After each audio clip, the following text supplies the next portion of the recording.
आप सबका इस फैकल्टी डेवलपमेंट प्रोग्राम के संध्या सत्र में एक बार फिर से स्वागत है।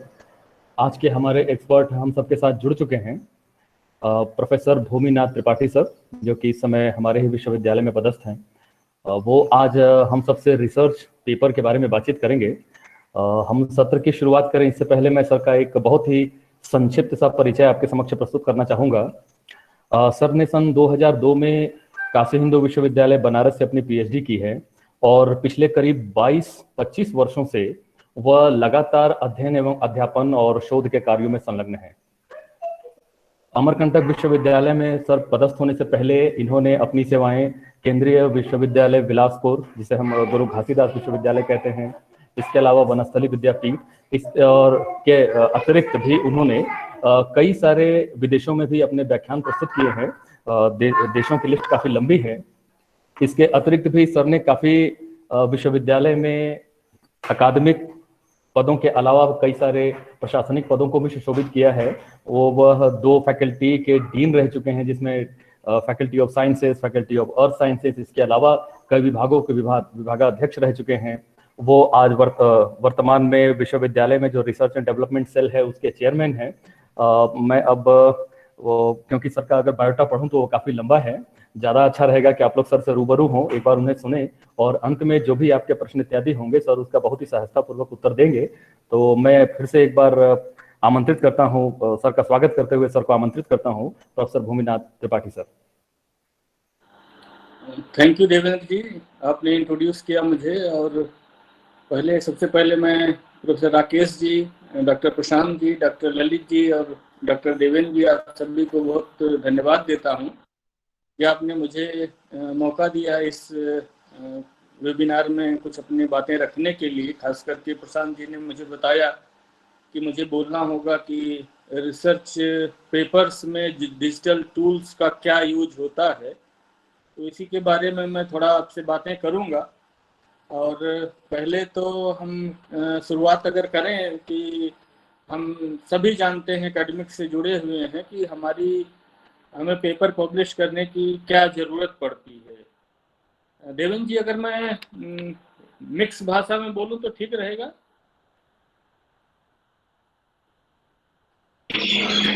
हाँ सर, बिल्कुल। ओके। मेरे ख्याल से हिंदी सभी लोग अच्छे से समझेंगे भी। और तो पहली चीज हमें सोचनी चाहिए कि why to write research paper. आप सभी जानते हैं, हम सभी जानते हैं कि we are paid for teaching, we are promoted because of our research. So there are some researchers who are doing research because of self-interest, and there are some researchers who are forced researcher। तो दोनों को paper publish करना होता है, क्योंकि जो interest से काम करते हैं वो तो अपने इंटरेस्ट में पब्लिश ही करते हैं, लेकिन जो इंटरेस्ट में काम नहीं करते हैं, जिनका सिर्फ टीचिंग इंटरेस्ट होता है, उनको भी पेपर पब्लिश करना पड़ता है। क्योंकि जो हमारी पॉलिसी है प्रमोशन की, उसमें we are appointed for teaching but we are promoted for our research, not for our teaching। तो अब कोई भी रिसर्च पेपर पब्लिश करने से पहले चूंकि मुझे बहुत ज़्यादा इसमें जो सोशल साइंस के सब्जेक्ट हैं, आर्ट्स के सब्जेक्ट हैं, उसकी रिसर्च पेपर्स के विषय में बहुत ज़्यादा आइडिया नहीं है। साइंस में थोड़े कुछ रिसर्च पेपर्स मैंने पब्लिश किए हैं, कुछ जर्नल के एडिटोरियल बोर्ड से मैं जुड़ा हूँ, तो उसके वजह से मुझे कुछ एक्सपीरियंस है। ये जो भी बातें मैं आपको बताऊंगा वो मेरे ज़्यादातर अपने पर्सनल एक्सपीरियंस के आधार पर होंगी। तो अगर हम बात करें कि हमें रिसर्च पेपर जो पब्लिश करना है, तो उसकी शुरुआत कैसे की जाए, तो जो अच्छे रिसर्चर होते हैं वो अपना जो रिसर्च प्रोजेक्ट प्लान करते हैं, जो एक्सपेरिमेंट प्लान करते हैं, जो अपना शोध की प्लानिंग करते हैं, उससे पहले ही ये सोच लेते हैं कि what I will publish out of my research work. तो एक उनके दिमाग में पहले से थीम बनी होती है कि क्या इसमें हम कौन सी चीजें है जिसको हम पब्लिश करेंगे एक रिसर्च पेपर के रूप में। तो उसके लिए वो सबसे पहले तैयारी करते हैं। और आपको पता होगा कि रिसर्च पेपर को पब्लिश करने के लिए आपको पीयर रिव्यूड जर्नल में भेजना होता है, जहां उसकी रिव्यूइंग होती है, 2-3 रिव्यूअर उसको पढ़ते हैं, अपने कमेंट्स देते हैं, तो उसके 2-3 स्टेप होते हैं जहां आपका पेपर रिव्यू किया जाता है। तो पहले हमें ये जानना चाहिए what are the keys to get your paper accepted in a peer reviewed journal. So मेरे हिसाब से, जो based on my own experience working with some Springer and Elsevier editorial board as well as author, कि सबसे पहली चीज हमें जो देखनी होती है कि the scope of our work. Scope हमने जो रिसर्च किया है, जो हमने मैन्युस्क्रिप्ट प्रिपेयर किया, जो हमारी आउट फाइंडिंग है, जो हमने पेपर तैयार किया है, वो किस स्कोप में फिट बैठती है, स्कोप के अकॉर्डिंग हमें पहले जर्नल चूज करना होगा। तो पहली सक्सेस तो हमारी ये होती है, if you have chosen a suitable journal then it is almost you are on the right track. तो पहला जब कोई पेपर सबमिट होके आता है एडिटोरियल मैनेजर में, एडिटोरियल मैनेजर जो ऑनलाइन सबमिशन का पोर्टल है कि जर्नल्स का, उसमें जब हम पहला अपनी मैन्युस्क्रिप्ट सबमिट करते हैं, तो एडिटोरियल बोर्ड के पास जो पहला उसका सबमिशन होता है, तो सबसे पहले उसका एडिटोरियल मैनेजर चेक करता है if this submitted manuscript is fitting with the scope of journal और नॉट। अगर स्कोप में वो फिट करता है तो उसको आगे प्रोसीड करता है। पहला स्टेप तो कंप्लीट हो गया कि एडिटोरियल मैनेजर ने उसको मान लिया कि it is fitting with the scope of journal and it can be published in our journal. तो वो उसको पहले जो है फर्दर प्रोसेस में डाल देता है। अदरवाइज अगर उसको पहले ही नजर में लगता है कि it is out of scope of the journal, तो वो क्या करते हैं कि उसको वो वापस ऑथर को रिटर्न कर देता है या रिजेक्ट कर देता है कि आप इसको सूटेबल जर्नल में भेजें। दूसरा एडिटोरियल मैनेजर का जो फंक्शन होता है या वर्क होता है after checking the scope, to check the plagiarism. जो प्लेगरिज्म है हमारे आपके मैन्युस्क्रिप्ट में, क्योंकि आप जानते हैं पहले plagiarism is kind of offence, उसके बारे में बहुत ज़्यादा नहीं बताऊंगा, लेकिन प्लेगरिज्म का सिंपल मतलब होता है कहीं से किसी सोर्स से जाने अनजाने में कुछ हमने कॉपी कर लिया है और जो एक लिमिट से ज़्यादा है, 8-10% से अधिक का कॉपी या पेस्ट कॉपी दिखा रहा है, कॉपी किया हुआ किसी सोर्स से, तो उसको हम प्लेगरिज्म के अंदर मानते हैं और उसको इमीडिएटली वो एडिटोरियल मैनेजर फिर वापस कर देता है कि दिस पेपर और this manuscript is having such scores of plagiarism, उसको आप ठीक करके भेजिए। मतलब ओरिजिनलिटी उसकी होनी चाहिए। प्लेगरिज्म तो इसलिए जो पहला टूल हमें यहाँ अपना दिखाई देता है, किसी भी ऑथर को पहला टूल जो यूज करना होता है, पहले तो आप मैन्युस्क्रिप्ट प्रिपेयर करते हैं, उसके बारे में आपको बताऊंगा कि इनिशियली आपको जो सारे टूल्स होते हैं, हम चाहे वो आज वर्चुअल वर्ल्ड की बात करें या ऑफलाइन बातें करें, कोई भी रिसर्च पेपर जो भी हम लिखते हैं या कोई भी लिखता है, उसके लिए सारे डिजिटल टूल के ही यूज होते हैं। आज मैन्युअली कोई कुछ नहीं लिख रहा है। तो सबसे पहले जो मैन्युस्क्रिप्ट का प्रिपरेशन की बात होती है, आप जानते हैं कि जो रिसर्च पेपर है उनका एक स्ट्रक्चर होता है। स्ट्रक्चर में आप जानते हैं कि टाइटल होगा, अब्स्ट्रैक्ट होगा, जिसे हम समरी भी कहते हैं, उसके बाद उसका एक इंट्रोडक्शन होगा, उसके बाद जो मैं एग्जाम्पल साइंस के पेपर्स की ले रहा हूँ, एक्सपेरिमेंटल पेपर की, उसके बाद एक मेथोडोलॉजी का सेक्शन होगा जिसमें होगा मटेरियल्स एंड मेथड की बात होती है। उसके बाद सब्सिक्वेंटली हम आते हैं रिजल्ट पर और डिस्कशन पर, कभी कभी दोनों एक साथ होते हैं, कभी कभी अलग भी होते हैं। फिर कंक्लूजन होता है, उसके बाद फिर जो आपने रेफरेंसेस साइट कर रखे होते हैं उनकी बातें होती हैं या उनके बारे में हम लिखते हैं। तो हर स्टेप पर, हर सेगमेंट में, हर कंपोनेंट में हम बहुत सारे टूल्स का यूज करते हैं। तमाम डिजिटल टूल्स जो हैं बड़े ही हेल्पफुल होते हैं। मैं आपको 1 बाय 1 बताता जाऊंगा कि हम कौन कौन से टूल कहाँ यूज करते हैं और करने चाहिए या कर सकते हैं।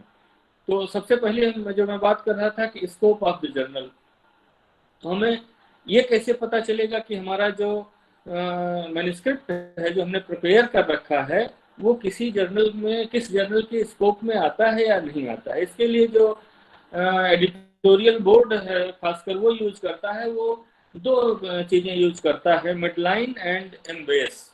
2 ऐसे टूल हैं जिनको एडिटोरियल बोर्ड खुद यूज करता है कि हमारे पास जो मैन्युस्क्रिप्ट सबमिट होके आई है वो हमारे जर्नल के स्कोप में एग्जैक्टली फिट बैठती है या नहीं। मैनुअली भी कर सकते हैं, लेकिन उससे हमें इमीडिएटली क्लियर हो जाता है कि it is fitting 10% 100%, 90%, 50% of our score.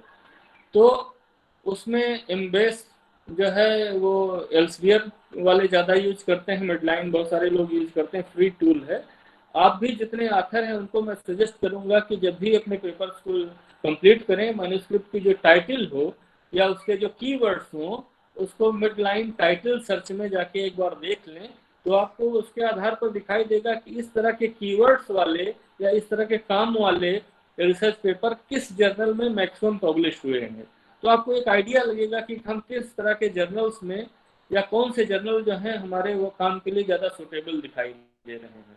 उसके बाद जो प्लेगरिज्म की बात आती है, जो सेकंड स्टेप होता है उसका एडिटोरियल मैनेजर का, कि प्लेगरिज्म को चेक करता है। तो प्लेगरिज्म चेक करने के लिए जो एडिटोरियल बोर्ड है, मोस्टली वो सारे आई ऑथेंटिकेट एक सॉफ्टवेयर आता है, एक टूल है आई ऑथेंटिकेट, उसको मोस्टली यूज करते हैं। बड़ा एक्सपेंसिव है, सारे हम लोग अफोर्ड नहीं कर सकते अपने लेवल पर। तो बहुत सारी यूनिवर्सिटी, जैसे अपनी यूनिवर्सिटी में हम लोगों को शायद वो दिया गया है, कुछ ना मुझे याद नहीं आ रहा है, उरकुंड, उस तरह के टूल यूज कर सकते हैं। या आप जाके ऑनलाइन कुछ प्लेगरिज्म चेकर सॉफ्टवेयर आते हैं या कुछ टूल्स हैं, उनको आप एक लिमिटेड अमाउंट में अपने पेपर्स को कॉपी पेस्ट करते जाएं वहाँ, तो आपको एक पर्टिकुलर छोटे छोटे सेगमेंट्स में आपके प्लेगरिज्म को रिपोर्ट कर देंगे। अकॉर्डिंगली आप अपने मैन्युस्क्रिप्ट को ठीक कर सकते हैं। उसके बाद जो और चीजें हैं जो आप डिसाइड करती हैं, तो पहला स्टेप क्लियर हो गया कि स्कोप और प्लेगरिज्म के बाद वो एडिटोरियल मैनेजर कर उसको एडिटोरियल बोर्ड में एडिटर इन चीफ के पास फॉरवर्ड कर देता है कि this we have received a manuscript from this particular author for consideration of publication in our journal. तो एडिटोरियल बोर्ड की जो ड्यूटी होती है, एडिटोरियल बोर्ड की जो ड्यूटी होती है, वो उसकी 3 चीजों पर बेसिकली वो डिसाइड करते हैं कि ये पेपर पब्लिश करने लायक है या नहीं है। पहली चीज तो होती है quality of the work, quality of the manuscript. Second जो है, जो सबसे बड़ा की कंसर्न होता है एडिटोरियल बोर्ड का, रिव्यूअर्स का, novelty of the work. And तीसरा है सिग्निफिकेंस ऑफ द वर्क। तो क्वालिटी को कैसे इंश्योर करें, नॉवेल्टी को कैसे इंश्योर करें, सिग्निफिकेंस को कैसे इंश्योर करें, इन सभी पॉइंट्स पर मैं आपको बताऊंगा अपने अनुभव के आधार पर कि हम कौन कौन से डिजिटल टूल्स यूज करके अपने रिसर्च पेपर की क्वालिटी को, नॉवेल्टी को और सिग्निफिकेंस को इंश्योर कर सकते हैं, so that it can become a I mean it can be accepted by any research journal और पीयर रिव्यूड जर्नल। तो मैं एक करके आपको बताऊंगा। उसके बाद, उसके पहले हम थोड़ा सा बात करेंगे कि हम जो मैन्युस्क्रिप्ट प्रिपेयर करते हैं तो उसके कौन कौन से कंपोनेंट, जैसे मैंने आपको बताया। तो बेसिकली हम लोग जब भी कोई पेपर लिखते हैं तो सारे लोग, जितने मैक्सिमम ऑथर्स हैं, वो हम माइक्रोसॉफ्ट ऑफिस का यूज करते हैं, MS वर्ड का।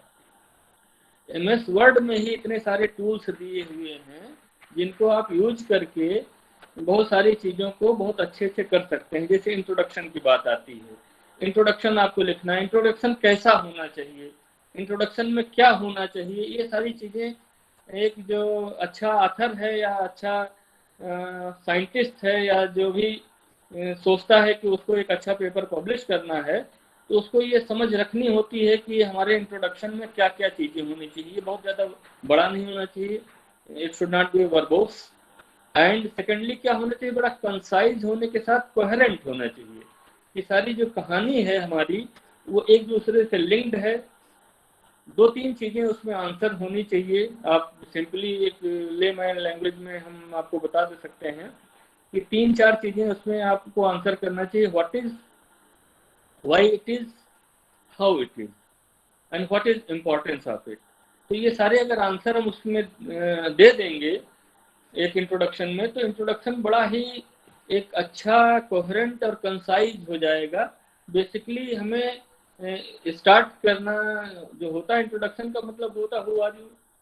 तो यहाँ रिसर्च पेपर का इंट्रोडक्शन है कि व्हाट इज दिस। तो व्हाट इज दिस में आप उसको स्पेल आउट करिए कि आपने जो काम किया है उसका एक बैकग्राउंड लेते हुए ब्रीफ में 1-2 लाइन में आप अपने काम को बताएं कि what you have propose what you have done here or what is the background of this work. उसके बाद जो बैकग्राउंड में कुछ आपके पहले से ऑलरेडी एग्जिस्टेड वर्क हैं, लोगों ने कुछ और काम कर रखे हैं, उस काम को हमें बड़े ही रेशनल तरीके से वहाँ जस्टिफाई करना होगा। हो सकता है कुछ कंट्राडिक्टरी फाइंडिंग्स हों, हो सकता है कुछ ओवरलैप्स हों, हो सकता है कि कुछ एक दूसरे से मिसमैच हों। उन सभी को बड़े ही कंसाइज तरीके से सीक्वेंस में हमें डिफाइन करना होता है। This is called the rational of your research, जो रिसर्च आपके इंट्रोडक्शन में बड़ा ही मीनिंगफुल होता है। उसके बाद जब आपने एक इंट्रोडक्शन उसका दे दिया, रेशनल बता दिया, उसके बाद आप जब रेशनल बताएंगे तो उसके बाद आपको खुद आइडिया लगेगा कि you have identified few gaps in the knowledge. कुछ नॉलेज में कुछ गैप्स आपको पता चलेंगे, और आपने जो रिसर्च की है वो रिसर्च इसीलिए की है, जो आपने पेपर लिखा है वो इसीलिए लिखा गया है to bridge those gap, to fill those gaps by your findings. तो अब अगर हम ये आइडिया लगा लेते हैं कि क्या उसके अंदर गैप्स हैं और इसको हमने जो अपना काम किया है क्या वो उसको ब्रिज कर रहा है, फिल कर रहा है, तो आप कह सकते हैं कि आप एक नॉवेल्टी के रास्ते पर पहुंच चुके हैं और आपका जो मैन्युस्क्रिप्ट है एक नॉवेल, उसमें नॉवेल्टी दिखाई देगी। अब जब आपने उस गैप को आइडेंटिफाई कर लिया तो उसी गैप को फिल करने के लिए तो हम अपनी हाइपोथेसिस जनरेट करते हैं कि how to fill this gap. क्योंकि ये सारी जो मैं बातें बता रहा हूँ कि मैंने पहले ही बताया कि जो अच्छे रिसर्चर्स होते हैं वो रिसर्च पेपर तभी डिसाइड कर लेते हैं कि हमें इससे क्या पब्लिश करना होगा जब वो एक्सपेरिमेंट करने जाते हैं। हालांकि उनको डेटा नहीं मालूम होता क्या डेटा आने वाला है, लेकिन उनके दिमाग में एक हाइपोथेसिस तो रहती ही है, और उसी हाइपोथेसिस को बेस बना के वो अपने चारों तरफ लिटरेचर सर्च करते हैं। लिटरेचर कैसे सर्च करते हैं उसके लिए बहुत सारे टूल हैं, मैं अभी बताऊंगा धीरे से आपको या थोड़ी देर में। तो इंट्रोडक्शन में आपने पहले इंट्रोडक्शन ब्रीफ दे दिया, बैकग्राउंड के साथ रेशनल दे दिया, उसके बाद आपने गैप्स आइडेंटिफाई कर लिए, उसके बाद आप जो है उसमें अपने जो प्रपोज्ड वर्क है उसको आप लिखते हैं कि we have planned to carry out this work to fill or to find out the answer for this gap, for this particular lack of knowledge। उसके लिए हम अपना एक जो रिसर्च कर रहे हैं या जो हमने फाइंडिंग्स हमारी हैं वो इस गैप को फिल करती हैं। उसके बाद एक लाइन में या बहुत ही ब्रीफली एक जरूर देना चाहिए what is how your finding is significant to your subject. ये सारी चीजें अगर हम कर लेते हैं तो एक अच्छा इंट्रोडक्शन तैयार हो जाता है रिसर्च पेपर का। और उसमें आपको पढ़ के देखना चाहिए कि एक बहुत ही अच्छा फ्लो हो, जो आपका इंट्रोडक्शन है उसमें एक बड़ा अच्छा फ्लो हो, कोहेरेंस हो, कि आप एक कहानी शुरू होती है जैसे फिल्मों की बड़ी अच्छी सी वो शुरू होती है, क्लाइमेक्स भी आती है, फिर बंद खत्म होती है, उसी तरह से सिनेमा की तरह एक ये जो पेपर है रिसर्च पेपर्स होते हैं, ये काम करना तो साइंस है, सोशल साइंस है, आर्ट्स है, लेकिन पेपर की राइटिंग जो है एक कलात्मक तरीका है, this is kind of art. और ये पेपर पब्लिश करने से पहले मैंने आपको बताया कि जो अच्छे रिसर्चर होते हैं अपनी एक टेरिटरी डिजाइन कर लेते हैं, what is my subject area, मतलब फील्ड ऑफ वर्क उनका क्या है, उस फील्ड में क्या चीजें इंपॉर्टेंट हैं, what has already been done by other researchers, ये सारी फाइंडिंग उनको कहाँ से पता चलती हैं। उसके बाद वो एक अपना निके डिसाइड करते हैं कि इन्हीं फाइंडिंग से व्हाट हैज बीन डन के आधार पर वो देखते हैं what has not been done yet. तो या क्या हम और चीजें कर दें कि हम इससे वर्टिकली रिसर्च को आगे ले जा सकेंगे। उसके लिए वो अपना एक एरिया, सेल्फ इंटरेस्ट का एरिया एस्टेब्लिश करते हैं, और उस गैप को फिल करने के लिए वो कुछ क्वेश्चंस रेज करते हैं। हमारे दिमाग में कुछ क्वेश्चंस आते हैं जिसको हम हाइपोथेसिस कहते हैं, कि इस हाइपोथेसिस को हम अगर जस्टिफाई कर ले जाएंगे तो we would be able to get the answer for this question and that answer will fill the gap in this area. तो ये सारी चीजें हम करने के लिए हमें क्या करना होता है कि हमें कुछ टूल्स का यूज करना पड़ता है कि हम कैसे ये गैप्स को, हमारे फील्ड में क्या चीज़ें इम्पोर्टेंट हैं, क्या हो चुकी हैं, क्या चीज़ें होना बाकी हैं, इन सबको करने के लिए आपको लिटरेचर का एक कंप्रहेंसिव सर्च करना पड़ता है। अब कंप्रहेंसिव लिटरेचर सर्च करने के लिए कौन कौन से टूल्स आते हैं, तो सिंपली जो सभी लोग यूज करते हैं मोस्टली, गूगल स्कॉलर तो सारे लोग यूज करते हैं, पबमेड आप यूज कर सकते हैं, आप जो है वो दूसरे भी बहुत सारे सॉफ्टवेयर हैं उनको यूज कर सकते हैं। आजकल कुछ मैं यहाँ सेव भी कर रखा है, मैं उसको देख के बताऊंगा क्योंकि मुझे याद नहीं आ रहा है, कुछ मैंने नए देखे हैं कि सर्च इंजन हैं जो specifically they are meant for Google scholar के अलावा एक कोई लेजी स्कॉलर भी है। इसके अलावा मेंडले तो हम जानते हैं, मेंडले का बहुत सारा यूज है। माइक्रोसॉफ्ट एकेडमिक सर्च है एक टूल, आप चाहें तो नोट करें, रिकॉर्ड भी हो रहा है शायद, तो रिकॉर्डिंग से भी आपको पता चलेगा। कुछ तो इसमें फ्री हैं, कुछ आपको परचेज करने पड़ते हैं। और जैसे साइंस में पर्टिकुलरली हम लोग में यूज करते हैं, मिडलाइन हुआ, पबमेड हुआ और गूगल स्कॉलर मोस्टली सभी लोग यूज करते हैं। तो ये सारे कुछ ऐसे टूल्स हैं, फ्रीली अवेलेबल टूल्स हैं, जिनके को यूज करके आप एक तरह से अपने रिसर्च के बारे में, उसके गैप्स के बारे में, उसके एग्जिस्टिंग वर्क के बारे में, उसके इम्पोर्टेंस के बारे में आप एक अच्छा कंप्रहेंसिव आइडिया लगा सकते हैं। अगर आपको एक कंप्रहेंसिव आइडिया लग गया है तो उसके बाद you can write A excellent introduction. उसके बाद मैं आपको बताने जा रहा हूँ कि कुछ ऐसे टूल्स हैं जो इंट्रोडक्शन लिखने के बाद जो आप सब्सिक्वेंटली हम आते हैं कि हम पर्टिकुलरली एक्सपेरिमेंटल पेपर में मटेरियल्स और मेथड को लिखते हैं कि मटेरियल्स और मेथड हम कैसे लिखें, या हमारा जो वर्क है उसमें हमने जो रिसोर्सेज यूज किए हैं उसको कैसे लिखें। क्योंकि ये मोस्टली जो लिखा जाता है मटेरियल मेथड, ये ऑलरेडी वेल एस्टेब्लिश्ड मेथडोलॉजी को हम रेप्लिकेट कर रहे होते हैं, तो हमें बड़ा केयरफुल रहना चाहिए होता है क्योंकि ऑलरेडी बहुत बार ये मेथडोलॉजी लिखी जा चुकी होती है और हम बड़े इजीली उसको कॉपी कर लेते हैं, जिससे हमारा रिसर्च पेपर के जो प्लेगरिज्म का परसेंटेज है वो बढ़ने लगता है। इसलिए हमें यहाँ बड़ा केयरफुल होना चाहिए, उसमें थोड़ा हमें अपने हिसाब से इसको मॉडिफाई करना चाहिए, लेकिन मॉडिफिकेशन ऐसा भी ना हो कि हम जो है वो किसी मेथड को गलत कर दें, जो ऑलरेडी इस्टेब्लिश्ड या रिपोर्टेड मेथड है उसको हम गलत कर दें, या उसको हम थोड़ा इधर उधर से लिख दें जो अच्छा नहीं होगा। उसके लिए बहुत सारे टूल्स आते हैं, जो एक मैंने पर्सनली यूज किया है बायोलॉजी में, एक बायो प्रोटोकॉल्स करके टूल आता है जिसको आप यूज कर सकते हैं। एक पेगासस भी है जिसमें कभी कभी आप बहुत अच्छे से पा सकते हैं। प्रोटोकॉल एक्सचेंज करके एक टूल है, वो उसको यूज किया जा सकता है मेथोडोलॉजी लिखने के लिए। और प्लस इसमें जो आप मेथड मटेरियल यूज करते हैं उसके बारे में भी आपको डिटेल अंडरस्टैंडिंग होनी चाहिए कि आपने जो मटेरियल यूज किया है उसके बारे में, उसका क्या कैरेक्टरिस्टिक्स हैं, उसके क्या फीचर्स हैं, क्या उसका ओरिजिन है, क्या बैकग्राउंड है। इन सबको भी जानने के लिए बड़े बड़े सारे टूल आते हैं। जैसे मैं आर्ट्स का या सोशल साइंस के बारे में मुझे आइडिया नहीं, लेकिन साइंस में हम देखते हैं कि अगर जैसे हम मान लीजिए मॉडल ऑर्गेनिज्म यूज कर रहे हैं अरबडोप्सिस थैलियाना, जिसका बहुत छोटा सा जीनोम होता है, प्लांट मॉडल ऑर्गेनिज्म कहलाता है। तो अगर अरबडोप्सिस थैलियाना के बारे में हमें जानकारी लेनी तो बहुत सारे टूल्स हैं। एक टेयर है, टाइगर है,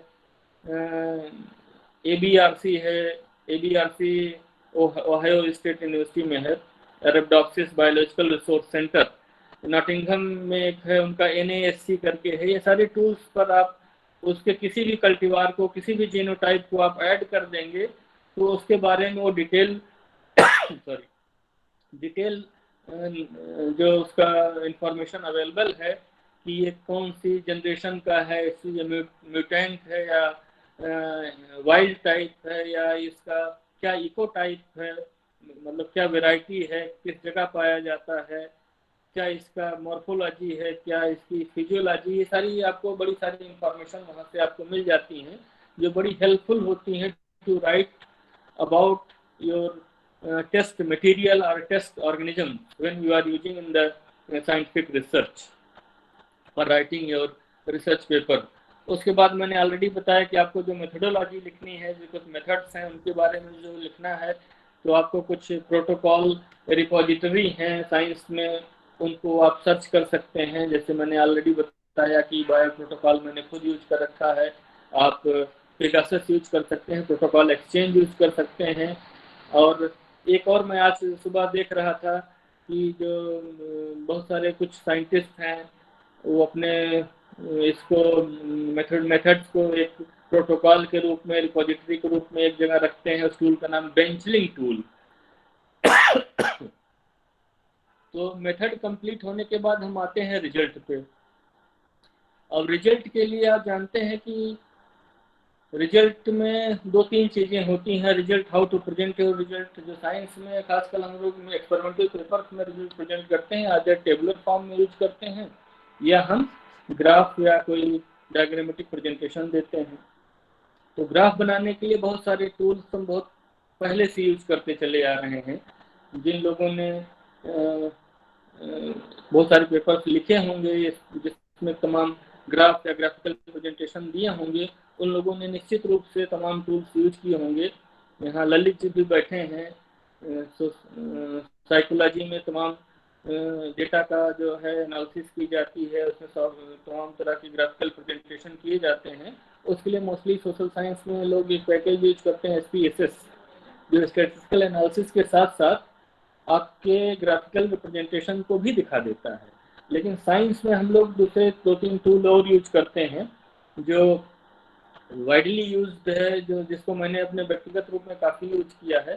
सिग्मा प्लॉट एक सॉफ्टवेयर होता है जो बड़ा ही इफेक्टिव है, जिसके माध्यम से आप वैरायटी ऑफ पिक्टोरियल प्रेजेंटेशन या ग्राफिकल प्रेजेंटेशन दे सकते हैं, बना सकते हैं। और ये फ्रीली तो अवेलेबल नहीं है, लेकिन आप इसको ट्रायल बेसिस पर लेकर कुछ दिनों में कर सकते हैं, या इसका पैकेज इंस्टीट्यूशनल लेवल पे लिया जा सकता है। ये सिग्मा प्लॉट का टूल बहुत ही अच्छा होता है। इसमें आप XY एक्सिस पे भी ग्राफ बना सकते हैं, आप XYZ एक्सिस पे भी बना सकते हैं, 3D डायग्राम्स इसमें बना सकते हैं, कंटूर प्लॉट्स बना सकते हैं, लाइन डायग्राम आप बना सकते हैं। इसमें आप जो है वो डेंडोग्राम्स बना सकते हैं, इसमें आप बार बना सकते हैं, पाई चार्ट बना सकते हैं। इसके अलावा अगर आप सिग्मा प्लॉट को यूज नहीं करना चाहते हैं तो दूसरा टूल बड़ा आसानी से जो उपलब्ध है आपके कंप्यूटर में सामने रखा हुआ है, MS ऑफिस के रूप में, आप एक्सेल यूज करिए। एक्सेल में भी बहुत सारे ऐसे फीचर्स दिए हुए हैं जिनको बहुत सारे लोग अच्छे से नहीं जानते हैं। बहुत अच्छा ग्राफ उससे आप बना सकते हैं, बहुत सारे उससे आप जो है स्कीमेटिक प्रेजेंटेशन दे सकते हैं। बहुत सारे उसमें जो मैंने आपको बताया लाइन डायग्राम, पाई चार्ट, बार डायग्राम, सब आप उसमें बता सकते हैं एक्सेल में। और अगर आपको कुछ ग्राफिकल या स्कीमेटिक प्रेजेंटेशन देने हैं, तो समझाने के लिए कुछ स्कीम बनानी है, तो आप अपना जो MS ऑफिस वर्ड है उसमें भी यूज कर सकते हैं। इसमें आप डिजाइन में चले जाएं या इसमें आप सीधे इंसर्ट में आ जाइए। इंसर्ट में आने के बाद एक स्मार्ट आर्ट करके टूल आता है MS ऑफिस वर्ड में। स्मार्ट आर्ट में अगर आप जाएंगे तो आप वहाँ you will find plenty of options to make your schematic presentation in the paper. आप बहुत सारे उसमें पा सकते हैं जिसको आप अपने तरीके से थोड़ा मॉडिफाई भी कर सकते हैं। और सिमिलरली हम जो उसके बाद टेबल्स का यूज करते हैं, टेबल भी आप इससे बना सकते हैं। बहुत सारे MS एक्सेल का यूज करते हैं, लेकिन ये वर्ड जो है MS वर्ड, इसमें इंसर्ट में जाके आप टेबल को इंसर्ट कीजिए। इंसर्ट करके आप टेबल को बड़े अच्छे से आप फॉर्मेट कर सकते हैं, उसमें चेंजेस कर सकते हैं, बड़े अच्छे से आप टेबल डिजाइन कर सकते हैं। और मुझे लगता है ये सारे लोग जानते हैं बहुत अच्छे से, इसको बहुत ज़्यादा डिटेल में बताने की ज़रूरत नहीं है। और उसके बाद हमारा जो डिस्कशन पार्ट होता है, डिस्कशन पार्ट भी एक तरह से आप कह सकते हैं कि हम अपने रिजल्ट को जस्टिफाई कर रहे होते हैं based on the available literature और एग्जिस्टिंग फाइंडिंग्स। उनको हम अपने फाइंडिंग को जस्टिफाई करते हैं, कुछ कंट्राडिक्शन होता है उसको जस्टिफाई करते हैं। तो इन सब के लिए भी अगर आपने अच्छे से लिटरेचर सर्च कर रखा है, अच्छी सी फाइंडिंग आपकी है, तो बड़े आसानी से आप इसको कर सकते हैं। उसके अलावा भी जैसे कुछ टूल्स और हैं जिनको आपको यूज करना चाहिए, बड़ा ध्यान रखना चाहिए। जो मैंने पहली बार बात बताई थी कि हम क्वालिटी असेस करते हैं, कोई भी एडिटोरियल बोर्ड जो होता है पहली चीज क्वालिटी का असेसमेंट करता है आपके मैन्युस्क्रिप्ट का। क्वालिटी में क्या चीजें आती हैं? क्वालिटी में पहली चीज आती है कि आपकी वो उसका जो प्रेजेंटेशन है उसको वो देखते हैं कि प्रेजेंटेशन में सबसे बड़ा इंपॉर्टेंट रोल होता है लैंग्वेज का। खास करके अगर वो किसी हम अंग्रेजी भाषा के जर्नल में भेजते हैं तो इंग्लिश को बड़ा ही अच्छे से लिखा होना चाहिए। और उसके लिए बहुत सारे टूल आप यूज कर सकते हैं कि लैंग्वेज को कैसे जो है वो हम ठीक से उसको करें। उसके लिए आप बहुत सारे टूल्स हैं, बहुत सारे जो सॉफ्टवेयर हैं ऑनलाइन भी उपलब्ध हैं। कुछ ग्रामर चेकर हैं, ये इवन ग्रामर और स्पेलिंग चेकर तो आपके MS वर्ड में भी होता है, उससे आप बड़े अच्छे से कर सकते हैं। एक जो मैं यूज करता हूँ वो 2 सॉफ्टवेयर हैं, जिंजर करके आता है। जिंजर बड़ा ही अच्छा है, जिसमें आप कुछ भी लिखिए और उसको जिंजर कर दीजिए तो आपकी इंग्लिश को बड़े अच्छे से मिस्टेक्स होती हैं उसको ठीक करके वो आपको दे देता है। जिंजर को आप फ्रीली यूज कर सकते हैं। जिंजर टूल जो है बड़ा अच्छा ग्रामर के लिए है। एक और आता है ग्रामरली। 2 टूल्स ऐसे हैं जो आप अपने मैन्युस्क्रिप्ट की लैंग्वेज की क्वालिटी को, ग्रामर को सुधार सकते हैं, आप उसको अच्छा कर सकते हैं। बाकी इसके अलावा भी जो मैं आज थोड़ा ये आपसे बात करने के लिए कुछ पढ़ भी रहा था, क्योंकि मुझे इतना ज़्यादा नॉलेज नहीं है कि मैं ऐसे बोलता चला जाऊँ, कुछ देखना भी पड़ता है। और अभी भी मैं लैपटॉप से कुछ देख भी ले रहा हूँ। तो उसमें कुछ मुझे जो मैंने नोट किए थे, एक स्टाइल राइटर करके है, एक और है आपका प्रो राइटिंग एड करके है, करेक्ट इंग्लिश। ये सारे टूल्स हैं, इनको मैंने यूज नहीं किया है, लेकिन जिंजर को मैंने बहुत यूज किया है। जिंजर आप यूज कर सकते हैं। ग्रामरली भी यूज किया है। और जो छोटे मोटे मिस्टेक्स हैं स्पेलिंग से ग्रामर के, ये जो ऑलरेडी हमें ऑफिस में built spelling and grammar checker आता है, ये सफिशियंट होता है। इसको केयरफुली अगर आप करेंगे तो बड़े अच्छे से आप अपने मैन्युस्क्रिप्ट की लैंग्वेज की क्वालिटी को बड़ा अच्छा कर सकते हैं। उसके बाद जो है वो क्वालिटी में दूसरी चीज आती है कि प्रेजेंटेशन एक चीज में बताना भूल गया, लैंग्वेज के साथ साथ एक कोहेरेंस भी होना चाहिए। मतलब जो पहला पैराग्राफ है that must be connected with the subsequent paragraph. तो एक दूसरे से अगर लिंकेज है तो उसको हम कोहेरेंट कहते हैं। अगर स्टडी कोहेरेंट है तो उसको लोग पढ़ना पसंद करते हैं, उसको लोग अप्रिशिएट करते हैं और वो एक्सेप्ट होना बड़ा इजी हो जाता है। इसलिए कोहेरेंस भी तभी हम चेक कर सकते हैं जब हमें अपने रिसर्च का बहुत अच्छा आइडिया, प्लस हम अपने लैंग्वेज पर भी थोड़ी कमांड रखते हैं और हम तमाम टूल्स को यूज करके लैंग्वेज को अच्छे से हम उसको इम्प्रूव कर सकते हैं। दूसरा जो है प्रेजेंटेशन का जो तीसरा पॉइंट है वो है आपने उसमें जो डेटा दिए हैं, टूल सॉफ्ट ग्राफ यूज किए हैं या पिक्टोरियल प्रेजेंटेशन दे रखा है, वो किस तरह से दे रखा है। वो बहुत ज़्यादा एम्बिगुअस टाइप का नहीं दिखना चाहिए, बहुत उसमें एम्बिग्यूटी नहीं होनी चाहिए, बहुत ही साफ सुथरा और क्लियर सा दिखाई देना चाहिए, जिससे आप पढ़ने वाले को कोई इसमें इरिटेंट न दिखाई दें। और उसके सारे जो लेबल्स होते हैं वो प्रॉपरली मेंशन होने चाहिए। एक्स एक्सिस पे क्या है, वाई एक्सिस पे क्या है, क्या यूनिट है, क्या फैक्टर्स हैं। अगर आपने कोई इमेज दे रखी है, जैसे कि कोई माइक्रोबायोलॉजी का रिसर्च है तो उसमें किसी बैक्टीरिया की इमेज दे रखी है, या किसी उसके ऑर्गेनेल की इमेज दे रखी है, या किसी अदर ऑर्गेनिज्म की इमेज दे रखी है, तो उसके साथ एक स्केल भी होनी चाहिए कि आप ये जो इमेज है ये किस स्केल लेवल पर आप इसको जो है प्रेजेंट कर रहे हैं। ये सारी चीज़ों का बड़ा ध्यान रखना होता है। और इन सब के लिए आप जो है सिंपली इमेज के लिए तो नहीं, लेकिन जो दूसरे आपके ग्राफिकल प्रेजेंटेशन से मैंने ऑलरेडी बताया कौन से टूल यूज करने चाहिए, जिससे आपके जो क्वालिटी है वो काफ़ी इम्प्रूव कर जाए। और उसके बाद तीसरी चीज़ जो आती है, चौथी चीज़ जो हम बात कर रहे थे नॉवेल्टी की, नॉवेल्टी कैसे डिसाइड की जाएगी।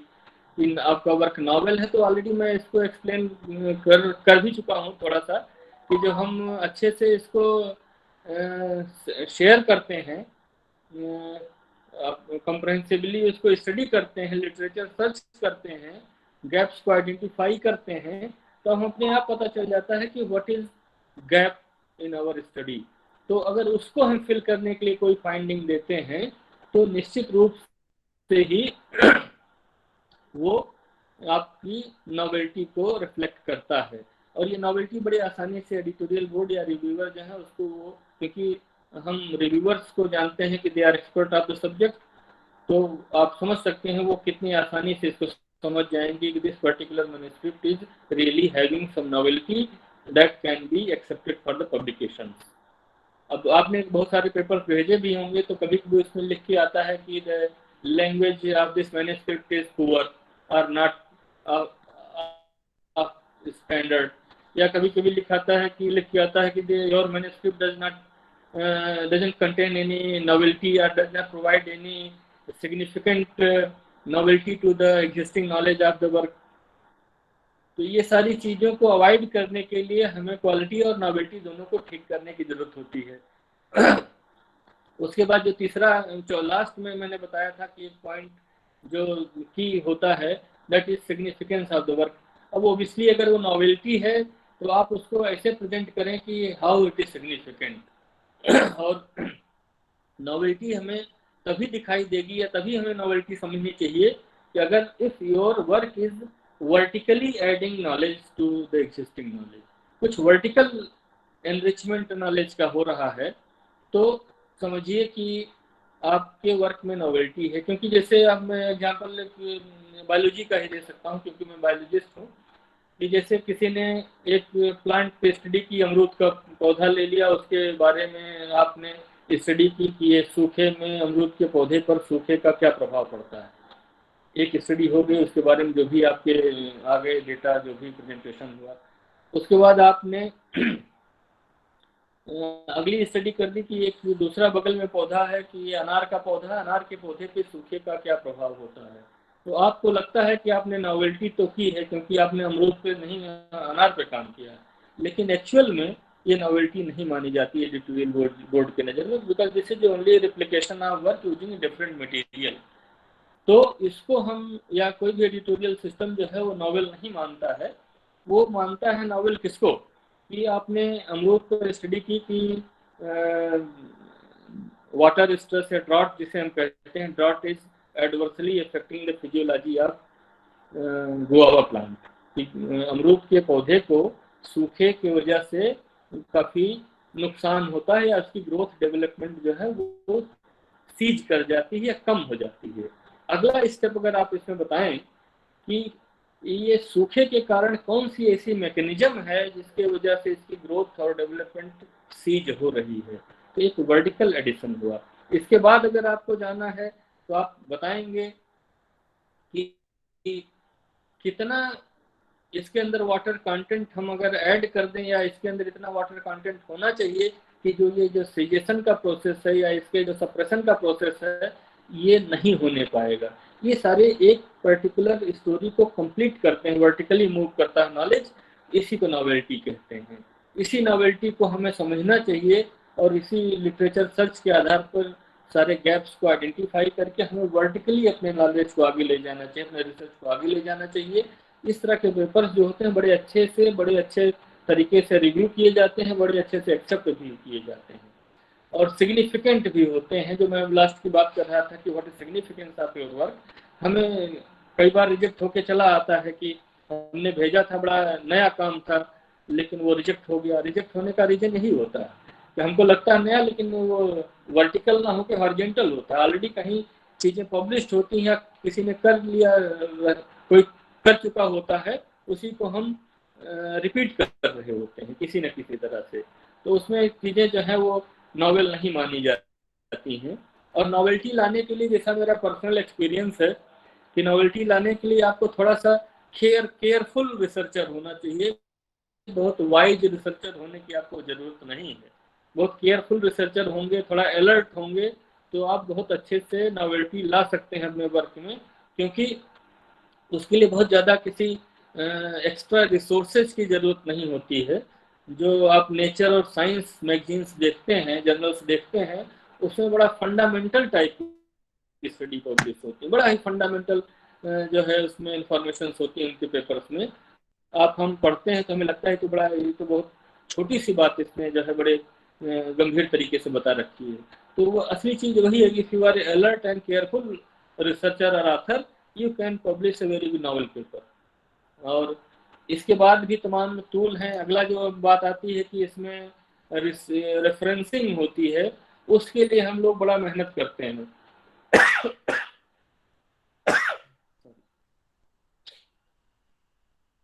उसके लिए बहुत सारे रेफरेंस मैनेजर या रेफरेंसिंग टूल आते हैं।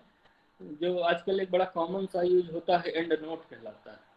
एंड नोट की वजह से आप क्या करते हैं कि एंड नोट की वजह से आप बहुत अच्छे से आप उसको फॉर्मेट कर सकते हैं, एक फॉर्मेट में ला सकते हैं। जिसे अलग अलग जर्नल के अलग अलग रेफरेंस की स्टाइल होती है, तो उस स्टाइल को कैसे हम जो है वो फॉलो करें। क्योंकि मान लीजिए आपने 50 रेफरेंस साइट कर रखे हैं और 50 रेफरेंस में सभी की स्टाइल आपने एक कर रखी है। मैंने उस मैन्युस्क्रिप्ट को किसी एक जर्नल में भेज दिया, ए जर्नल में। ए जर्नल ने शाम को या 2-4 दिन बाद उसको रिजेक्ट कर दिया। अब मुझे उसको बी जर्नल में भेजना है। बी जर्नल में भेजने के लिए मुझे सारे रेफरेंस की स्टाइल जो हमने बॉडी लिटरेचर में साइट कर रखे हैं और जो हमने बिब्लियोग्राफी या रेफरेंस में लिस्ट कर रखे हैं, उनके पूरे स्टाइल को बदलना पड़ेगा। बड़ा टीडियस वर्क होता है। इसको पहले हम लोग बीएचयू में जो पीएचडी करते थे तो मैनुअली बैठ बैठ के करते थे, प्रिंट करके चेक करते थे, उसको मैनुअली करते थे, बड़ा टाइम लगता था। लेकिन अब बहुत सारे सॉफ्टवेयर आ गए हैं, बहुत सारे टूल्स हैं जिनको यूज करके आप बड़े ही अच्छे से उसको फॉर्मेट कर सकते हैं। जिसमें सबसे अच्छा जो मुझे लगता है एंड नोट है। उसके अलावा भी एक दो और हैं जो मैंने सुबह देखे थे, उसको मैं आपको बता देता हूँ। एंड नोट में यूज करता हूँ इसलिए मुझे मालूम। मेंडले पे भी आप कर सकते हैं। एक मेंडले है जिसको भी मैंने यूज किया है। मेंडले आप डाउनलोड कर लीजिए, मेंडले आप यूज कर सकते हैं, एंड नोट यूज कर सकते हैं। और कुछ लोग बड़ा कॉमन सा एक जोटेरो जोटेरो है, उसको यूज करते हैं। मैंने नहीं यूज किया है। और कुछ और भी हैं, जैसे सुबह देखने से पता चला है कि रेफरेंस वर्क है, पेपर फाइल है, जैब रेफरेंस है, डोसियर है। इन सबको आप यूज करके अपने जो बिब्लियोग्राफिक मटेरियल हैं इनको बड़े अच्छे से ऑर्गेनाइज कर सकते हैं। और मोस्टली एडिटिंग के अलावा, एडिटिंग या इस तरह का ऑर्गेनाइज करने के अलावा जो चीज़ें हैं वो बड़े आसानी से आप इसको यूज कर सकते हैं। अपना जो एम एस वर्ड होता है इसमें भी बहुत तमाम फीचर्स दिए हुए हैं जिसको हम लोग यूज करके बहुत अच्छे से अपने रेफरेंस को ऑर्गेनाइज कर सकते हैं। और एक चीज़ और होती है कि आजकल जैसे पता चला कि मैं यहाँ बैठ के अमर कंटक में कुछ रिसर्च कर रहा हूँ और हमारा कोलैबोरेशन कहीं जर्मनी में बैठे किसी साइंटिस्ट के साथ है, तो आधा पार्ट वहाँ कुछ काम हो रहा है, आधा यहाँ हो रहा है।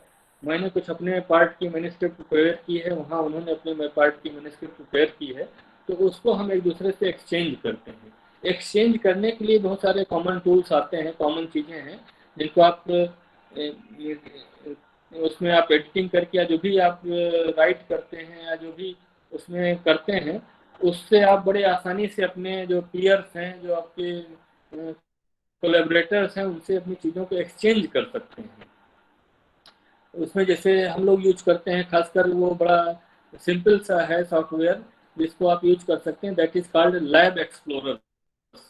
लैब एक्सप्लोरर से आप क्या कर सकते हैं, दोनों लोग इसको शेयर कर सकते हैं। जैसे प्रशांत जी ने मुझे इसे गूगल मीट से जोड़ रखा है, उसी तरह वो इस तरह से वर्चुअल तो नहीं है कि आपको डायरेक्ट जोड़ देगा, लेकिन आपकी चीज़ें वहाँ एक्सचेंज हो जाती हैं।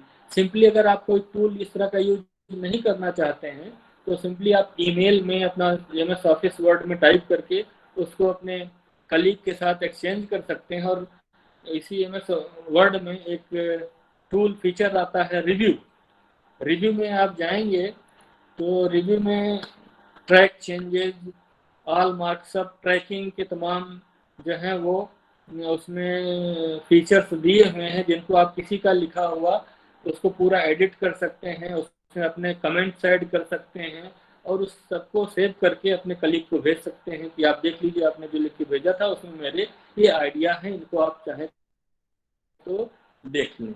या आपके हुए लिखे पर वो आपको भेज सकते हैं कि आप इसको एक बार फिर से देख लें। और उस आइडिया में उन कमेंट्स को या उन जो उन्होंने चेंजेस किए हैं, आपने जो चेंजेस किए हैं आपके कलीग के ऊपर, इसी MS वर्ड में आप चाहें तो उसको एक्सेप्ट भी कर सकते हैं और रिजेक्ट भी कर सकते हैं। जैसे आप उसको एक्सेप्ट पे क्लिक करेंगे, तुरंत वो चीज़ों को जो चेंज हुआ है उसको वो उसमें ऐड कर देगा। उसको रिजेक्ट करेंगे तो वो अपने ओरिजिनल फॉर्मेट में ले आएगा। और भी हम बहुत सारे कभी-कभी टूल्स यूज़ करते हैं, जैसे हमें सिंबल ऐड करना है, तो ये बड़ा आपका MS वर्ड ही काफ़ी इसमें पर्याप्त टाइप के हमको मुझे टूल दिखाई देते हैं, जो आपके मैन्युस्क्रिप्ट को अच्छे से लिखने में मदद कर सकते हैं। लेकिन इसके अलावा भी हमें बहुत सारे एडिशनल टूल्स जो मैंने आपको बताए, उनके बारे में जानना चाहिए, उनके बारे में समझना चाहिए, और जिसकी वजह से हम अपने पेपर की क्वालिटी को, उसके नॉवेल्टी को, उसके सिग्निफिकेंस को, उसके प्लेगरिज्म को, उसके स्कोप आदि को चेक कर सकते हैं।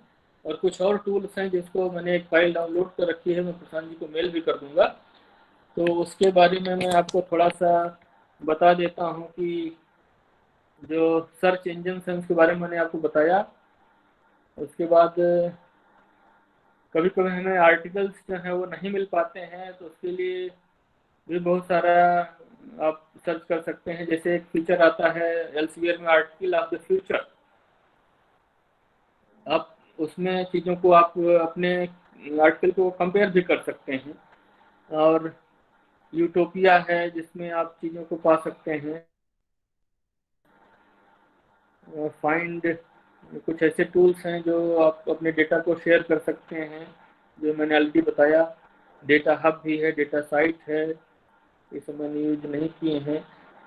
और बहुत सारे डेटा साइंस के तो तमाम डेटाबेस होते हैं जिनमें सारे लोगों के डेटा एक तरह से रिपोजिटरी में जमा रहते हैं। जनबैंक है, DDBJ है, EMBL है, जहाँ से हम तमाम डेटा को यूज करते रहते हैं। खासकर जेनेटिक डेटा जो होते हैं उनकी इंफॉर्मेशन को हम यूज करते रहते हैं, आप कर सकते हैं। और मैंने बताया कि कैसे हम अपने डेटा को एक्सचेंज कर सकते हैं। उसके बाद मैंने बताया रेफरेंसिंग में कैसे की जा सकती है। और कुछ हमने बताया कि कौन से हम प्रोटोकॉल्स यूज करने के लिए कुछ करते हैं।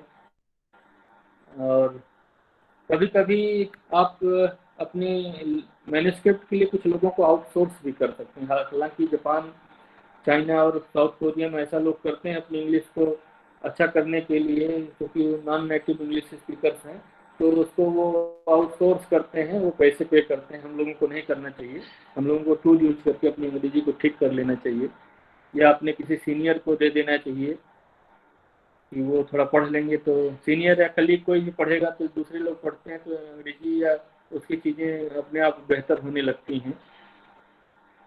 कुछ और हैं, डेटा के तमाम टूल्स आते हैं साइंस के, उसको मैं नहीं बताने जा रहा हूँ क्योंकि वो मेरे ख्याल सबके लिए यूजफुल नहीं है। बाकी रेफरेंस मैनेजर, बहुत सारे सॉफ्टवेयर हमको, आप सबसे उपयोगी जो है इसमें रेफरेंसिंग के सॉफ्टवेयर जो है रेफरेंस मैनेजर्स हैं, उनको आपको ज़रूर यूज करना चाहिए। खासकर इंड नोट है, मेंडले है, इन सबको आपको ज़रूर यूज करना चाहिए अपने रेफरेंसिंग स्टाइल में। बड़ा ही आपका ये टाइम सेव करता है। और दूसरा जो पहला टूल मैंने बताया था कि जो हमें लिटरेचर सर्च करने के लिए जो टूल्स हैं, खासकर गूगल स्कॉलर है, पबमेड है, इन सबको बहुत ही कॉम्प्रहेंसिवली यूज करना चाहिए। ये सारी चीज़ें जो हमें बड़े अच्छे से सपोर्ट करती हैं कि कैसे हम जो है वो अपने पेपर की क्वालिटी को अच्छा कर सकते हैं, अपने रिसर्च की क्वालिटी को बेहतर कर सकते हैं। इसके अलावा कुछ मैन्युस्क्रिप्ट सर्विसेज हैं जो आउटसोर्स कर सकते हैं, जहां आप अपने मैन्युस्क्रिप्ट को पूरा लिख के भेज दें, तो वो बता सकते हैं कि ये आपकी जो मैन्युस्क्रिप्ट है उसकी क्या क्वालिटी है, कहीं आप पेपर पब्लिश करने से पहले, कहीं सबमिट करने से पहले। तो उसके लिए आपको कुछ पेमेंट करना पड़ेगा। रेफरेंस एंड राइट करके एक एजेंसी है, टूल है, जिसमें आप उसको अपलोड करेंगे तो आपके मैन्युस्क्रिप्ट पर वो पूरा पढ़ते हैं और अपने एक जो स्पेसिफिक कमेंट्स होते हैं कि आपकी मैन्युस्क्रिप्ट क्वालिटी क्या है, कमियां क्या हैं इसमें, वो आपको बड़े अच्छे से बताते हैं जैसे आप इम्प्रूव कर सकते हैं, लेकिन ये सारी पेड सर्विसेज हैं। मैं पर्सनली सजेस्ट करूंगा कि अगर आपको इस तरह का काम करना है तो अपने लेवल पे जो बेस्ट कर सकते हैं बाय यूजिंग ऑल दो फ्री टूल्स, उनको करके अच्छी मैन्युस्क्रिप्ट बनाइए और किसी बहुत ही अच्छे स्टैंडर्ड के जर्नल में आप उसको भेज दीजिए।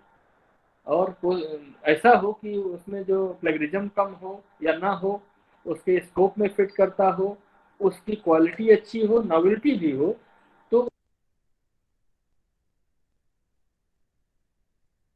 जाते हैं उसके रिव्यू होने के चांसेस बहुत अच्छे हो जाते हैं। मेरा व्यक्तिगत अनुभव है, इसको आप चीटिंग भी कर सकते हैं कि जैसे आपने जो मैन्युस्क्रिप्ट लिखी है उसको किसी बहुत अच्छे जर्नल में बहुत अच्छी क्वालिटी की मैन्युस्क्रिप्ट प्रिपेयर करके बड़े अच्छे जर्नल में आप भेज दीजिए, तो वो रिव्यू हो जाती है। रिव्यूअर के कमेंट्स जो आते हैं बड़े अच्छे रहते हैं और वो आपकी मैन्युस्क्रिप्ट कभी कभी बड़ा अच्छा कमेंट्स करके रिजेक्ट कर देते हैं।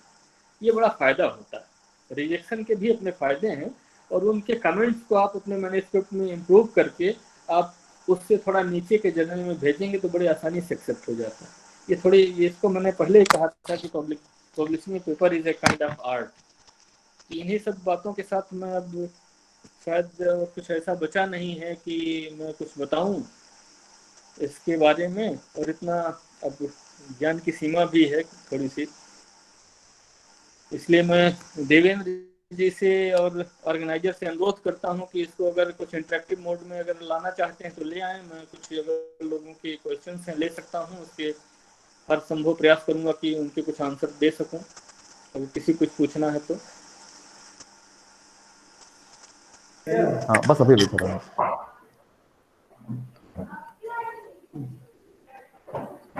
Yeah, hello. It is requested to the participants if anybody want to any type of questions, so they can ask.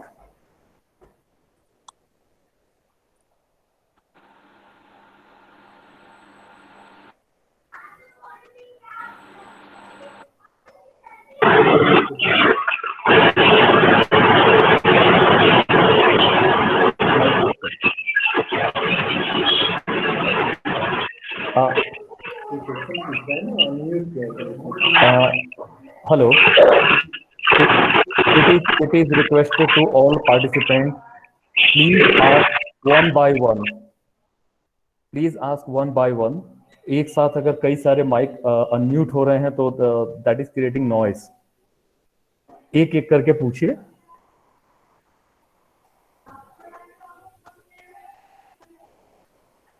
आवाज जा रही है? Hello hello. Yes madam, you can ask. हाँ, गुड इवनिंग सर। हम ये पूछना चाह रहे थे सर से कि जो मैन्युस्क्रिप्ट ये सबमिट करने की बात कर रहे हैं किसी अच्छे जर्नल में भेजने से पहले कि हम कहीं और मतलब कहीं और सबमिट कर सकते हैं, पेमेंट करना होता है, तो वो पेमेंट सर कितना करीब करना होता है ताकि हमें पता चल जाए कि हमारा कैसा है जो मैंने लिखा है आर्टिकल। ये मैडम जो 2-3 सर्विसेज की मैंने बात बताई हैं ये काफी महंगे हैं जी। वो लगभग एक शब्द का $2 लेते हैं। अच्छा, एक शब्द का $2। ठीक है सर, थैंक यू सर। हाँ, तो मैन्युस्क्रिप्ट में कितने वर्ड्स हैं हम तो टोटल वर्ड काउंट करके उसको उससे मल्टीप्लाई करके देख सकते हैं कि कितना वो डॉलर लेते हैं। इसलिए बड़ा एक्सपेंसिव होता है। लोग हमारे रिसोर्सेज लिमिटेड हैं इसलिए मैं उसको सजेस्ट नहीं करता। बताना था इसलिए मैं बता दिया कि कुछ ऐसी सर्विसेज हैं जिनको यूज किया जा सकता है, but those services are not affordable for us. तो हम लोगों को सिंपली करना चाहिए कि अपने जो कलीग्स हैं, जो सीनियर हैं, जो एक्सपर्ट्स हैं, उनसे हेल्प लेके अपने मैन्युस्क्रिप्ट को ठीक कर लेना चाहिए या उनसे थोड़ी एडवाइस ले लेनी चाहिए। बाकी जो मैंने बताया था कि उसकी क्वालिटी को, उसके नॉवेल्टी को, उसके सिग्निफिकेंस को, प्लेगरिज्म को, स्कोप को अगर अच्छे से अपने जो फ्री टूल्स हैं उनको यूज करके अच्छे से प्रिपेयर करेंगे तो निश्चित रूप से जो है वो कहीं न कहीं अच्छे से पब्लिश हो जाएगा। और बेहतर ये है कि आप किसी से हेल्प थोड़ी सी ले लें तो एक एक्सपीरियंस आदमी को आइडिया रहता है कि ये पेपर कहाँ पब्लिश कर सकते हैं या इसमें क्या और ऐड कर दें। Thank you sir, thank you sir. Hello hello hello hello sir, Manish बात कर रहा हूँ। सर ये जो आपने बताया था कि जैसे ग्रामर वगैरह चेक करने के लिए अपन ग्रामरली या जिंजर जैसे सॉफ्टवेयर टूल्स यूज कर सकते हैं, तो सर ग्रामरली जो है वो तो सर पेड सॉफ्टवेयर है, क्योंकि सर मैंने उसको यूज किया है तो बार बार वो देते रहते हैं। लेकिन जो जिंजर है वो क्या पेड है कि फ्री ऑफ कॉस्ट है सर? जिंजर जो जिंजर का जो बेसिक वर्जन है, जो लिमिटेड फैसिलिटी के साथ, वो फ्री है।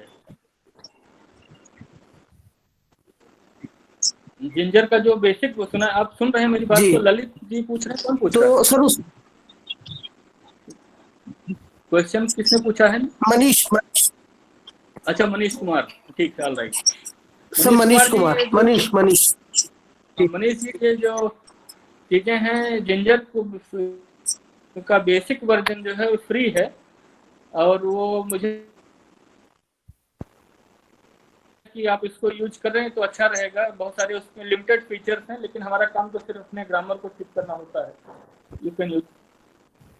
लगता है सिद्धार्थ जी भी कुछ पूछना चाहते हैं क्या? नमस्ते। नमस्ते, क्या हाल चाल है? खूब बढ़िया हूँ। बहुत दिन बाद आपको देख करके और सुन करके बहुत अच्छा लग रहा है। और आपको तो मुझे भी देख के बड़ा खुशी हो रही भाई, दिखाई दे जी दिए। जी, और सवाल ये है कि इस तरह की पेड सर्विसेज जो है वो सोशल साइंस और ह्यूमैनिटीज में भी हैं क्या? हाँ बिल्कुल है, बिल्कुल है। वो सभी सभी मैन्युस्क्रिप्ट के लिए है, सभी तरह के मैन्युस्क्रिप्ट के लिए। साइंस की ही बात मैं नहीं कर रहा था। ये जो पेड जी सर्विसेज है, all kind of manuscript, Hindi के अलावा, क्योंकि जो लैंग्वेज की चीजें हैं वो लैंग्वेज में थोड़ा स्पेसिफिक चीजें हो जाती हैं, इसलिए लैंग्वेज की सर्विसेज जो नहीं देते हैं। अदरवाइज सोशल साइंस, ह्यूमैनिटीज और साइंस की पूरी सर्विसेज प्रोवाइड करते हैं। शुक्रिया। और कभी कभी सिद्धार्थ जी जैसे जो तमाम पब्लिकेशन हाउस हैं, एल्सवियर है, स्प्रिंजर है, वाइले है, इसमें आप अगर जाएंगे तो इनके खुद के कुछ एजेंसीज हैं, कुछ सर्विसेज हैं जो आपको सपोर्ट करने के लिए तैयार रहते हैं, और या पेड हैं तो ये खुद आपको एक लिंक देंगे कि you can use our service for improving your manuscript. तो ऐसी चीजें कर सकते हैं। शुक्रिया। ठीक।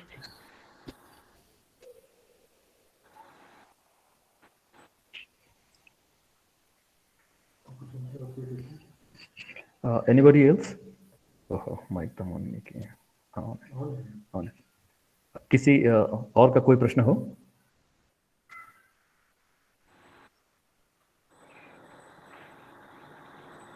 चलिए, लगता नहीं है कि किसी और का प्रश्न है अभी बचा हुआ। अगर मान लीजिए किसी का अगर प्रश्न बचा हुआ भी रहता है तो हमें चैट बॉक्स में अगर लिख देंगे तो हम बाद में सर से पर्सनली बातचीत करके उसका जो भी समाधान होगा आप लोग के समझ। यहाँ से होना। हेलो। हाँ हेलो। हाँ, अभी के लिए किसी का भी प्रश्न नहीं है। अगर किसी का प्रश्न होगा भी तो आप लोग बाद में भी चैट बॉक्स में अगर अपना कमेंट छोड़ देंगे तो हम लोग सर से व्यक्तिगत रूप से उसका आंसर आप लोग को मंगवा के और प्रोवाइड करा देंगे। बहुत बहुत धन्यवाद सर। भूमिनाथ सर, इस फैकल्टी डेवलपमेंट प्रोग्राम के ऑर्गेनाइजर्स की तरफ से, पूरे के पूरे पार्टिसिपेंट्स की तरफ से, और विश्वविद्यालय की तरफ से भी, क्योंकि इस अभी विश्वविद्यालय में भी गर्मी की छुट्टी है और सर घर पे हैं। हम लोगों ने सर को बस फोन किया कि सर एक लेक्चर आपका चाहिए। हमारे पास करीब 206 पार्टिसिपेंट जुड़े हैं, तो सर ने एक बार भी मतलब कुछ नहीं सोचा, उन्होंने कहा कि ठीक है, घर की बात है, हम अवश्य प्रस्तुत रहेंगे। सर बहुत बहुत आपका धन्यवाद। बहुत ही सरल और सुगम तरीके से आपने सरल शब्दों का चयन करते हुए सब अपने व्याख्यान को प्रस्तुत किया। फिर से एक बार सर बहुत बहुत धन्यवाद आपको, और फिर मिलेंगे सर हम लोग। नमस्कार। Thank you very much. सब नमस्कार। आज का सत्र यहीं पे समाप्त होता है। कल नए दिन के साथ, नए सत्र के साथ हम लोग फिर से मिलेंगे। 10:15 बजे तक आप लोग लॉगिन हो जाइएगा, और कल एक नए वक्ता को हम लोग फिर से सुनेंगे और उनके तजुर्बे से, उनके अनुभव से, उनके एक्सपीरियंस से हम लोग लाभान्वित होंगे। सबको नमस्कार। आप दिन तो रहा नहीं, आपकी सबकी रात्रि शुभ हो। धन्यवाद sir. Nice to meet you. Thank you sir. Thank you sir. See you again. Thank you.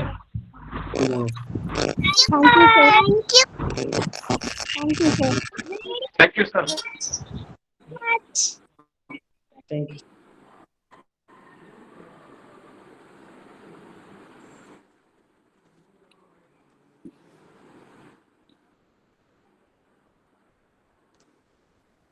बहुत अच्छा लेक्चर था sir. Thank you, thank you.